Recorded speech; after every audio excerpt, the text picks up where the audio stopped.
ಕೊಟ್ಟಿದ್ದಾರೆ ಹ್ಮ್. ಅಂತ ಹೇಳುವರು. ಅದು ಕೂಡ ಸಾಮಾಜಿಕ ಜಾಲತಾಣದಲ್ಲಿ ವೈರಲ್ ಆಗಿದೆ ಅವರ ದೂರಿನ ಕಾಪಿ. ಅದರ ಬಗ್ಗೆ ಏನ್ ಹೇಳ್ತೀವಿ?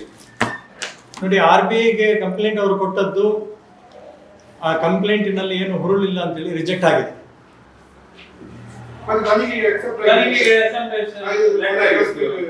ಏನಂತ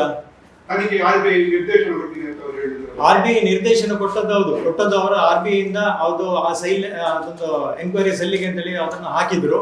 ಅಲ್ಲಿಂದ ಎಂಕ್ವೈರಿ ಆಗಿ ಅವ್ರದ್ದು ನಮ್ಮಿಂದ ಕ್ಲೀನ್ ಚಿಟ್ ನಮಗೆ ಸಿಕ್ಕಿದೆ, ಸರ್ಟಿಫಿಕೇಟ್ ಏನಿಲ್ಲ. ಅವರ ಕಂಪ್ಲೇಂಟ್ ಡಿಸ್ಮಿಸ್ ಆಗಿದೆ RBI ನಲ್ಲಿ. ಹೌದು.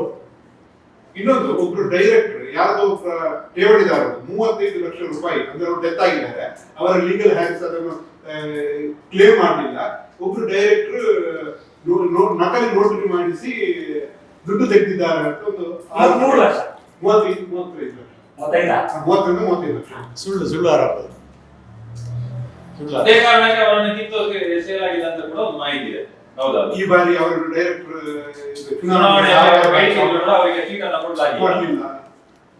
ನೋಡಿ, ನಾವು ಸಂಘಟನೆಯಿಂದ ಬರುವಂತವರು, ನಮ್ಮ ಸಂಘಟನೆ ಅದು ನಮ್ಮ ಸಂಘಟನೆ ನಿರ್ಧಾರ. ಅದು ಬಿಡುವಂಥದ್ದು ಮತ್ತೆ ತಗೊಳ್ಳುವಂಥದ್ದು ಸಂಘಟನೆಯವರು ಮಾಡಿದ್ರು. ಅದಕ್ಕೂ ನೀವು ಹೇಳಿದ ವಿಚಾರಕ್ಕೂ ಯಾವುದೇ ಲಿಂಕ್ ಇಲ್ಲ.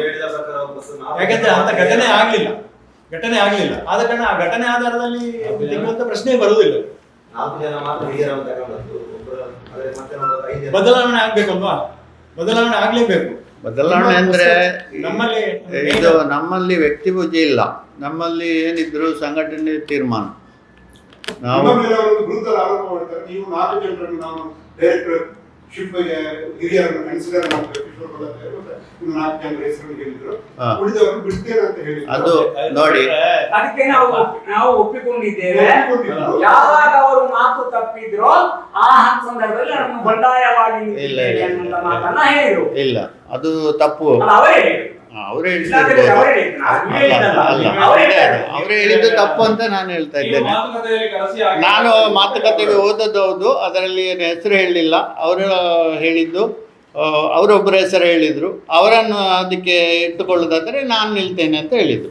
ಅದಕ್ಕೆ ನಾನು ಹೇಳಿದೆ, 4 ಜನ ಹಳಬರನ್ನು, 4 ಜನ ಹಳೆ ಡೈರೆಕ್ಟರ್ಸನ್ನು ಉಳಿಸಿಕೊಳ್ಳುವ ಇದು ಇದೆ ನಮ್ಮ ಇಡೀ ಎಲ್ಲ ಸಂಘಟನೆ ತೀರ್ಮಾನದಲ್ಲಿ. ಅದರಲ್ಲಿ ನಿಮ್ಮನ್ನು ಈ ಸರಿ ಬದಲಾವಣೆ ಮಾಡುವ ಯೋಜನೆ ಇದೆ ಅಂತ ನಾನು ಅವನನ್ನು ವೈಯಕ್ತಿಕವಾಗಿ, ಇದು ಅಧ್ಯಕ್ಷ ನೆಲೆಯಲ್ಲಿ ಓದೋದಲ್ಲ, ಭಾರತೀಯ ಜನತಾ ಪಾರ್ಟಿ ನಗರ ಮಂಡಲ ಅಧ್ಯಕ್ಷನ ನೆಲೆಯಲ್ಲಿ ಓದೋದಲ್ಲ, ನಾನು ಮತ್ತು ಹೈಸ್ಕೂಲಿಂದ ಒಂದೇ ಶಾಲೆಯಲ್ಲಿ ಕಲಿತವರು. ಆ ನಿಟ್ಟಿನಲ್ಲಿ ಹೋಗಿ ಮಾತಾಡಿ ನನಗೆ ಸೂಚನೆ ಇತ್ತು, ನೀವು ಹೋಗಿ ಅವರ ಹತ್ರ ತಿಳಿಸಬೇಕು ಎಲ್ಲರಿಗೂ, ಯಾರ್ಯಾರು ಇನ್ನೀಗ ಬದಲಾವಣೆ ಉಂಟು ಅವರ ಹತ್ರ ನೀವು ವೈಯಕ್ತಿಕವಾಗಿ ಹೋಗಿ ಮಾತಾಡಬೇಕು. ಅಲ್ಲ, ನಾನು ವೈಯಕ್ತಿಕವಾಗಿ ಹೋದದ್ದು.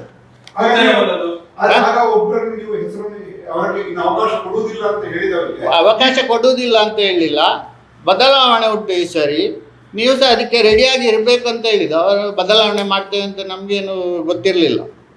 ನಮಗೆ ಈಗೀಗ ಸೂಚನೆ ಇತ್ತು, ನೀವು ಮೊದಲನವರನ್ನು ಹೋಗಿ ಮಾತಾಡಿಸಬೇಕು ಅಂತ. ಹಾಗೆ ಹೇಳಿ ನಗರ ಮಂಡಲ ಅಧ್ಯಕ್ಷ ನೆಲೆಯಲ್ಲಿ ಅವರ ಹತ್ರ ಹೋಗಿ ಮಾತಾಡಿದ್ದು ಅಲ್ಲ, ನಾನು ವೈಯಕ್ತಿಕವಾಗಿ ಮಾತಾಡಿದ್ದು. ನನಗೂ ಅವರಿಗೂ ಹೈಸ್ಕೂಲಿಂದವೂ ಕಾಂಟ್ಯಾಕ್ಟ್ ಇದೆ, ಸಂಬಂಧ ಇದೆ. ಅವ್ರು ಹೇಳಿರ್ಬೋದು, ನಾನು ಹೇಳಲಿಲ್ಲ. ಅದು ನೋಡಿ, ಪಕ್ಷ ಯಾರನ್ನು ನಂಬಿಲ್ಲ. ನಮ್ಮದು ರಾಷ್ಟ್ರೀಯ ಪಕ್ಷ. ಈಗ ನಾನು ಒಬ್ಬ ಸಾಮಾನ್ಯ KSRTC ಡ್ರೈವರ ಮಗ. ನಾನು ಬೂತ್ ಅಧ್ಯಕ್ಷ ಆಗಿ, ನಗರ ಮಂಡಲ ಕಾರ್ಯದರ್ಶಿಯಾಗಿ, ಅದರ ನಂತರ ಈಗ ನಾನು ಈ ಜವಾಬ್ದಾರಿಯಲ್ಲಿ ಇರುವುದು. ಪಕ್ಷ ಮತ್ತೆ ವ್ಯಕ್ತಿ ಪೂಜೆ ಮಾಡುವುದಿಲ್ಲ ಯಾರ್ದು ಕೂಡ. ಪಕ್ಷ ಅದರದ್ದೇ ತೀರ್ಮಾನ ತಗೊಳ್ತದೆ. ಪಕ್ಷ ಸಂಘಟನೆ ನಾವಿದ್ರೂ ಆಗ್ತದೆ, ನಾವು ಇಲ್ಲದಿದ್ರೂ ಆಗ್ತದೆ. ಪಕ್ಷಗಳಿಗೆ ಸಹಕಾರ ಭಾರತಿ ಅವಕಾಶವಾದಿಗಳ ಪರವಾಗಿದೆ, ಇದರ ಆರೋಪ. ಅದಕ್ಕೆ ಸಹಕಾರ ಭಾರತಿ ಈ ಸ್ವಾರ್ಥದ ಬದುಕು ವಿಜೃಂಭಿಸಿದಾಗ ಇದೆಲ್ಲ ಬರುವಂಥದ್ದು ಸಾಮಾನ್ಯ. ಎಲೆಕ್ಷನ್ ಟೈಮಲ್ಲಿ ಆರೋಪ ಮಾಡೋದು. 20 ವರ್ಷಗಳಿಂದ ಡೈರೆಕ್ಟರ್ ಆಗಿದ್ದೀರಾ?